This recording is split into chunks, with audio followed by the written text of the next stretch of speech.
Hello students, कैसे हैं आप सभी लोग। मैं हूं Pooja Singh and welcome back to my channel accounting master class. And इस समय हम पढ़ रहे हैं एक बहुत important chapter, that is forms of business organisation. And इस चैप्टर पे आज मेरा ये 5वां लेक्चर वीडियो है। 4 लेक्चर वीडियो मैं ऑलरेडी अपलोड कर चुकी हूँ इस बहुत इंपॉर्टेंट चैप्टर पे, और आज मेरा 5वां लेक्चर वीडियो है। तो चलिए एक बार शॉर्ट में बताती हूँ कि ये जो चैप्टर है हमारा फॉर्म्स ऑफ बिजनेस ऑर्गेनाइजेशन, इसमें हम क्या क्या पढ़ चुके हैं। तो पिछले जो 4 लेक्चर वीडियो है उसमें मैं बहुत डिटेल में आपको बता चुकी हूँ about sole proprietorship. Sole proprietorship क्या होता है, इसके फीचर्स क्या है, मेरिट क्या है, लिमिटेशन क्या है, ये सब हम डिटेल में पढ़ चुके हैं। जॉइंट हिंदू फैमिली बिजनेस भी हम डिटेल में meaning, feature, limitation and merits के साथ डिटेल में पढ़ चुके हैं। एंड लास्ट 2 लेक्चर से हम पढ़ रहे हैं अबाउट पार्टनरशिप। हमने जो इसका सब टॉपिक है वो शुरू किया है, जो हम पिछले 2 लेक्चर से पढ़ रहे हैं, जिसमें मैंने आपको बहुत डिटेल में बताया है अबाउट मीनिंग ऑफ पार्टनर। ठीक है, ये जो पार्टनर एंड पार्टनरशिप, पार्टनर कौन होता है, पार्टनरशिप क्या है, ये सब हमने डिटेल में पढ़ा है। इसके फीचर्स क्या है, मेरिट क्या है, लिमिटेशन क्या है, पार्टनर्स कितने टाइप के होते हैं, ये भी आपको मैंने डिटेल में समझाया है। And type of partnership, partnership कितने टाइप की होती है। तो ये सारे टॉपिक हम पिछले 2 लेक्चर में, जिसमें हम पार्टनरशिप पढ़ रहे थे, वो कर चुके हैं। लेकिन इसमें 2 टॉपिक रह गए थे, एक पार्टनरशिप डीड और एक रजिस्ट्रेशन। तो आज के लेक्चर में हम इन्हीं 2 टॉपिक, जो आखिरी 2 टॉपिक बच रहे हैं पार्टनरशिप के, इन्हीं 2 टॉपिक को जल्दी से फिनिश करेंगे। ठीक है, देखिए मैंने टाइप ऑफ पार्टनर्स बता दिया था, ये 6 टाइप के पार्टनर होते हैं।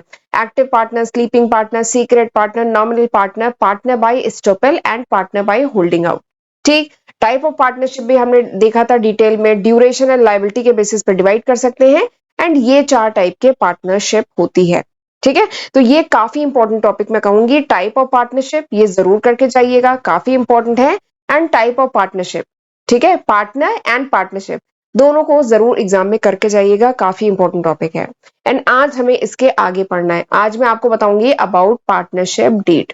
ठीक, अच्छा वैसे ये जो पार्टनरशिप का कह लीजिए थ्योरी पोर्शन है ना, ये मैंने एक जगह और पढ़ाया है।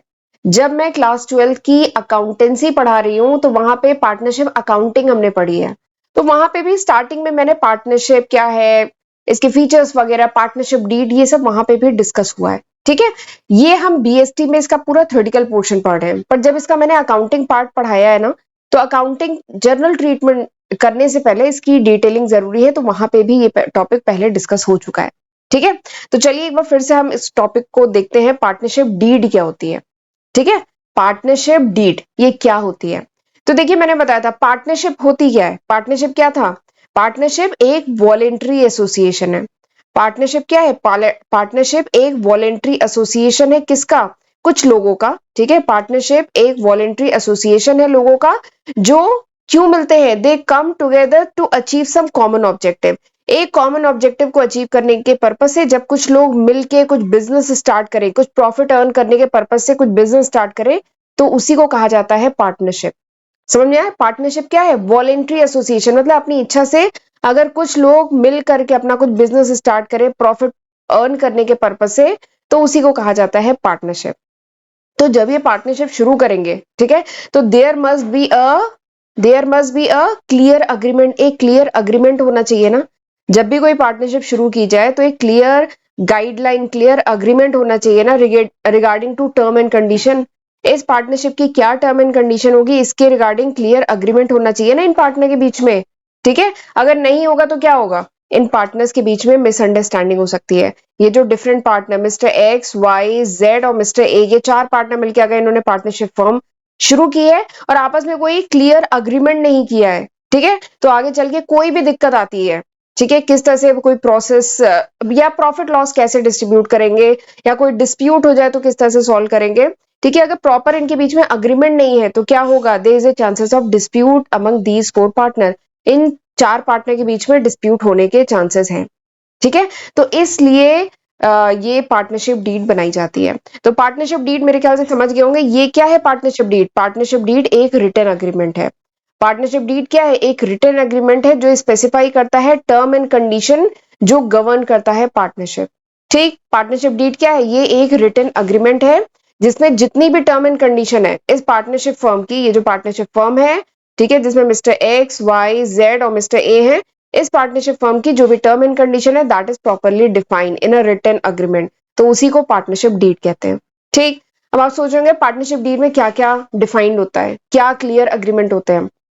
तो बता दूं, ये यहाँ पे मैंने 12 पॉइंट्स लिखे हुए हैं, इन्हें ध्यान से पढ़िएगा। तो पार्टनरशिप डीड में ये सारी बातें, ये जो मैंने लिखी है ना, ये सारी बातें क्लियरली डिफाइंड होती हैं पार्टनरशिप डीड में। पहला, नेम ऑफ द फर्म, इनका जो फर्म है उसका नाम क्या है। नेचर ऑफ बिजनेस, किस टाइप का बिजनेस है, क्या करते हैं अपने बिजनेस में। लोकेशन ऑफ बिजनेस क्या है। ड्यूरेशन, अभी बिजनेस शुरू हुए कितना समय हुआ है। हर पार्टनर ने कितना इन्वेस्टमेंट किया है। प्रॉफिट लॉस कैसे डिस्ट्रीब्यूट करेंगे। हर पार्टनर की ड्यूटी ऑब्लिगेशन क्या है। Salary and withdrawal of the partner, कोई पार्टनर को सैलरी अगर मिल रही है तो कितनी मिल रही है। विड्रॉल वगैरह है तो वो कितना है। Terms governing admission, retirement and expulsion of partner, यानी किसी पार्टनर का अगर एडमिशन होता है, क्या कोई नया पार्टनर आता है या कोई पार्टनर अगर रिटायर होता है या एक्सपल्शन होता है तो क्या टर्म्स कंडीशन है। जो कैपिटल है उस पर इंटरेस्ट क्या है। अगर ड्रॉइंग हो रही है तो उस पर इंटरेस्ट क्या है। अगर कोई पार्टनरशिप फर्म डिसॉल्व हो रही है तो उसका प्रोसीजर क्या है। और अकाउंट कैसे प्रिपेयर किए जाएंगे, ऑडिटिंग कैसे होगी, और अगर कोई डिस्प्यूट हो गया तो वो कैसे सॉल्व होगा। तो ये 12 इंपॉर्टेंट पॉइंट आपको ध्यान में रखने हैं। पार्टनरशिप डीड में ये सारी चीजें प्रॉपरली डिफाइन होती हैं। ठीक, तो दिस इज पार्टनरशिप डीड। समझ में आ गया पार्टनरशिप डीड क्या है। पार्टनरशिप डीड एक रिटन अग्रीमेंट है जिसमें पार्टनरशिप के जितने भी टर्म्स एंड कंडीशन है, ठीक है, वो प्रॉपरली डिफाइंड होती है। और इसका पर्पज ये है कि इससे अगर चीजें क्लियर होंगी तो क्या होगा, पार्टनरशिप फर्म में डिस्प्यूट होने के कम चांसेस है। ठीक है, डिस्प्यूट नहीं होगा। ठीक, तो दिस इज पार्टनरशिप डीड, यही होती है पार्टनरशिप डीड।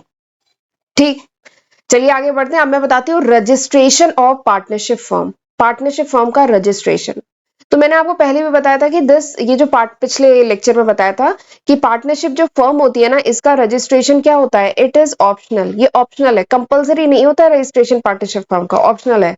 चाहे तो कराएं चाहे नहीं कराएं, लेकिन कराना चाहिए रजिस्ट्रेशन। पार्टनरशिप फर्म का रजिस्ट्रेशन कराना चाहिए, नहीं तो बहुत सारे ऐसे बेनिफिट हैं जो अगर रजिस्ट्रेशन नहीं कराया, यानी नॉन रजिस्टर्ड फर्म है, तो बहुत सारे बेनिफिट हैं जो नहीं मिलेंगे। इसलिए पार्टनरशिप फर्म का क्या होना चाहिए, रजिस्ट्रेशन होना चाहिए। ठीक, अब आप सोच रहे होंगे रजिस्ट्रेशन मतलब होता क्या है। अगर पार्टनरशिप फर्म का हम रजिस्ट्रेशन कराते हैं तो रजिस्ट्रेशन मतलब होता क्या है। तो रजिस्ट्रेशन का मतलब है कि जो भी फर्म का नाम है, ठीक है, along with the other detail, along with the other document, जब रजिस्टर कराया जाता है with the registrar of the firm, firm के रजिस्ट्रार के पास जब फर्म का नाम एंड बाकी जो पर्टिकुलर्स, बाकी जो डिटेल है उसको जब रजिस्टर कराया जाता है फर्म के रजिस्ट्रार के पास, तो उसी को कहा जाता है रजिस्ट्रेशन। ठीक, रजिस्ट्रेशन का फायदा क्या है, रजिस्ट्रेशन एक कंक्लूसिव प्रूफ हो जाता है। रजिस्ट्रेशन कराने से ये एक कंक्लूसिव प्रूफ हो जाता है to the existence of partnership firm. Partnership firm exist करती है, इसका एक कंक्लूसिव प्रूफ क्या हो गया, रजिस्ट्रेशन हो गया। अगर कोई पार्टनरशिप फर्म है, मिस्टर एक्स वाई जेड और मिस्टर ए मिलके एक पार्टनरशिप फर्म चला रहे थे, बट इन्होंने अगर अपनी फर्म का रजिस्ट्रेशन नहीं कराया, मतलब कोई प्रूफ ही नहीं है कि इनकी पार्टनरशिप फर्म है, एग्जिस्ट करती है, तो इसलिए रजिस्ट्रेशन कराना बहुत जरूरी है। तो एग्जिस्टेंस ऑफ पार्टनरशिप फर्म का प्रूफ बहुत बड़ा है। मतलब पार्टनरशिप फर्म एग्जिस्ट करती है, इसका प्रूफ क्या है, कंक्लूसिव प्रूफ क्या है, रजिस्ट्रेशन।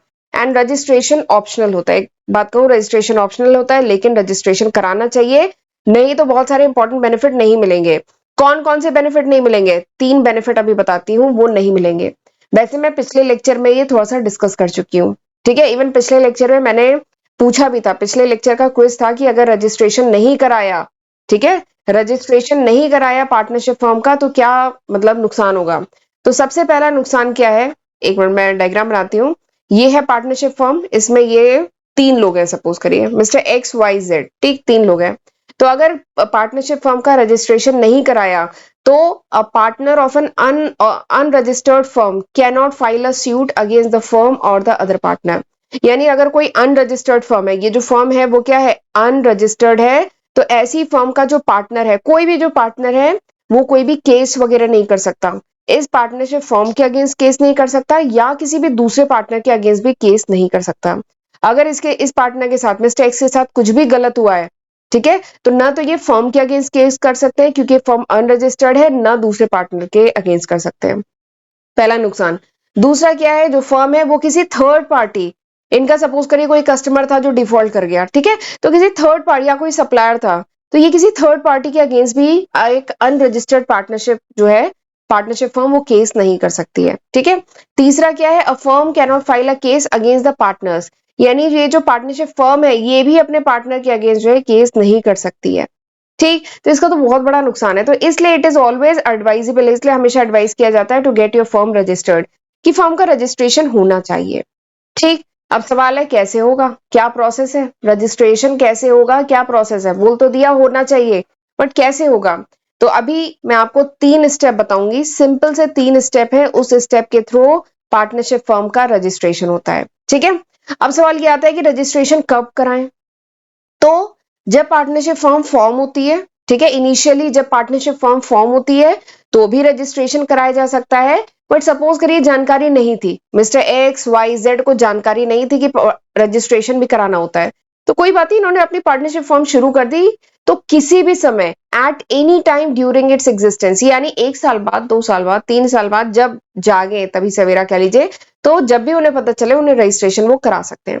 तो रजिस्ट्रेशन का ऐसे टाइम नहीं है, ठीक है, या तो इनिशियल स्टेज पे करा सकते हैं जब फॉर्म हुई, या फिर किसी भी समय, ठीक है। तो ये रजिस्ट्रेशन का टाइम हो गया। अब इसका प्रोसीजर क्या होगा, तो मैंने बताया 3 स्टेप होते हैं।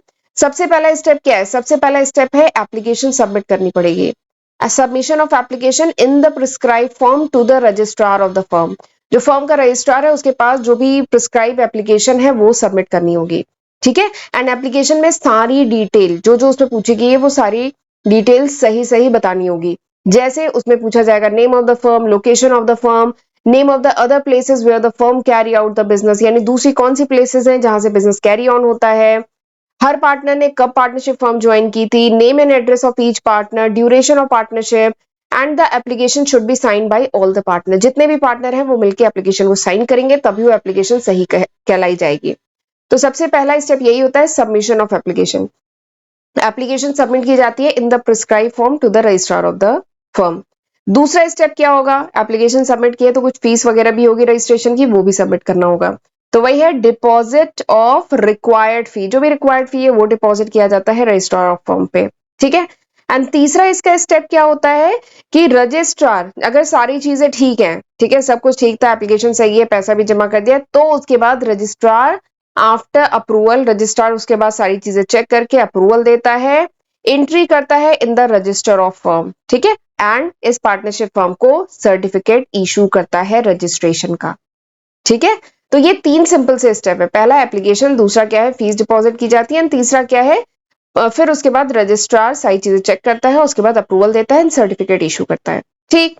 तो ये 3 सिंपल से स्टेप होते हैं रजिस्ट्रेशन प्रोसेस के, राइट। और इसी के साथ हमारे ये जो पार्टनरशिप का पूरा टॉपिक जो हम पढ़ रहे थे वो इसी के साथ फिनिश होता है, जिसमें हमने एक बार रिवाइज करते हैं, जिसमें हमने बहुत डिटेल में पढ़ा, बहुत डिटेल में पढ़ा मीनिंग क्या है पार्टनरशिप की, फीचर्स क्या है, डिटेल में पढ़ाया है मैंने, मेरिट क्या है, लिमिटेशन क्या है, कितने टाइप के पार्टनर होते हैं, कितने टाइप की पार्टनरशिप फर्म होती है, पार्टनरशिप डीड क्या होती है, रजिस्ट्रेशन क्या होता है, तो ये सब मैंने आपको बहुत डिटेल में पढ़ा दिया है। तो अब ये आप एक वीडियो से भी पढ़िएगा, इस वीडियो से, और इसके बाद जो भी बुक आप फॉलो कर रहे हैं उससे भी डिटेल में पढ़िएगा, ठीक है। अब मैं अगले लेक्चर में आपको बताऊंगी कॉर्पोरेटिव सोसाइटी के बारे में, ठीक है। फॉर्म्स ऑफ बिजनेस ऑर्गेनाइजेशन में तीसरा था पार्टनरशिप फर्म, एंड अब चौथा क्या है, कॉर्पोरेटिव सोसाइटी, ठीक, जो हम अब अगले लेक्चर वीडियो में पढ़ेंगे, लेक्चर नंबर 14 में। तो चलिए फिर मिलते हैं अगले लेक्चर वीडियो में, तब तक अपना ध्यान रखिएगा, गॉड ब्लेस यू।